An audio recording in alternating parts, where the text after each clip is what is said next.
Nous avons mis au point un procédé de traitement de surface complexe qui nous permet d'obtenir des distances de freinage qui sont la moitié des distances de freinage des roues carbone actuelles.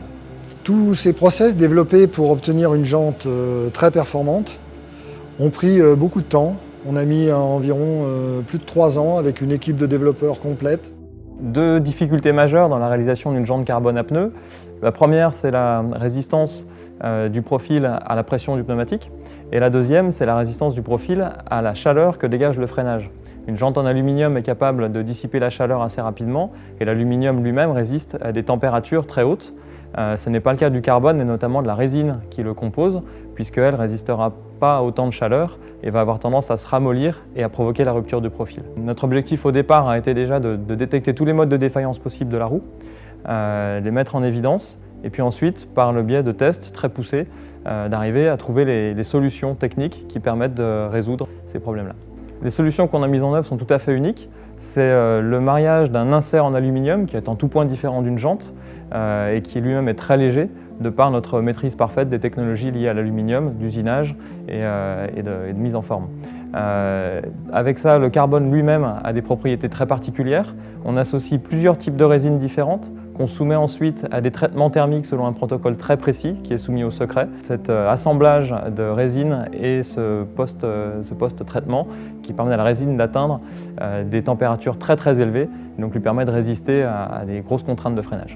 La Cosmic Carbone 40 à pneus est constituée de différents éléments. En premier, un cerceau aluminium qui garantit une bonne résistance au choc et un montage facile du pneu. Ensuite, un noyau constitué d'une matière extrêmement légère et très résistante et aussi très résistante à la température. Ensuite, un certain nombre de couches de renforts en carbone qui sont positionnés sur la jante manuellement afin de garantir une précision d'orientation des fibres carbone pour obtenir une jante qui résiste parfaitement aux contraintes lors de son utilisation.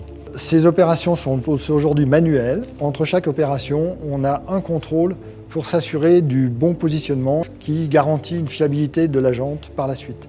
La jante préalablement drapée est positionnée dans ce moule. Ce moule va partir sous la presse et va subir un cycle de cuisson avec une température élevée, une pression élevée, qui va donner toutes ses caractéristiques mécaniques à la jante. Voici la jante qui est sortie du moule, sur laquelle on est venu percer les fixations des rayons. Donc ce procédé permet de percer par l'intérieur.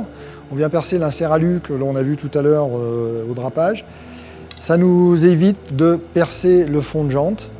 Donc on obtient une jante qui est beaucoup plus résistante puisqu'on n'a pas détérioré le fond de jante par des trous.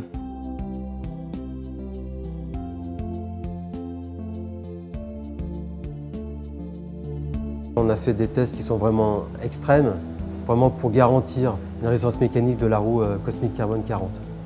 Donc dans les conditions de freinage dynamique sèche, nous mettons notre roue en rotation à 60 km/h.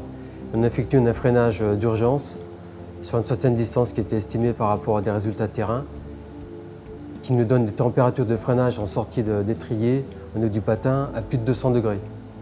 Alors, en freinage dynamique, avec les essais de caméra thermique, on s'aperçoit qu'en instantané, la température est très haute, mais ceci n'a aucun résultat sur la résistance mécanique de la roue.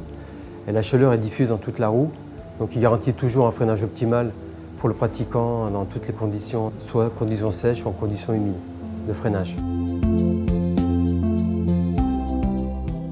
On est ici au Ventoux pour finaliser nos essais terrain, parce qu'on a une base de données importante.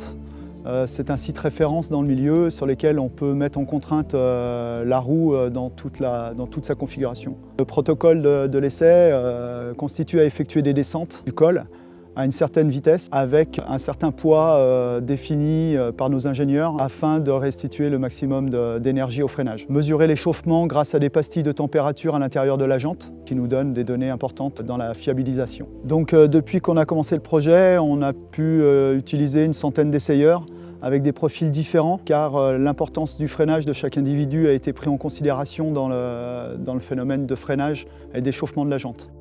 Ce qui permet de garantir que la Cosmic Carbone 40 est largement meilleure que ses concurrentes en termes de fiabilité notamment, c'est l'exhaustivité des tests laboratoires mais surtout terrain que l'on a mis en place pour la débugger et pour vérifier qu'elle était capable de résister à des contraintes très importantes.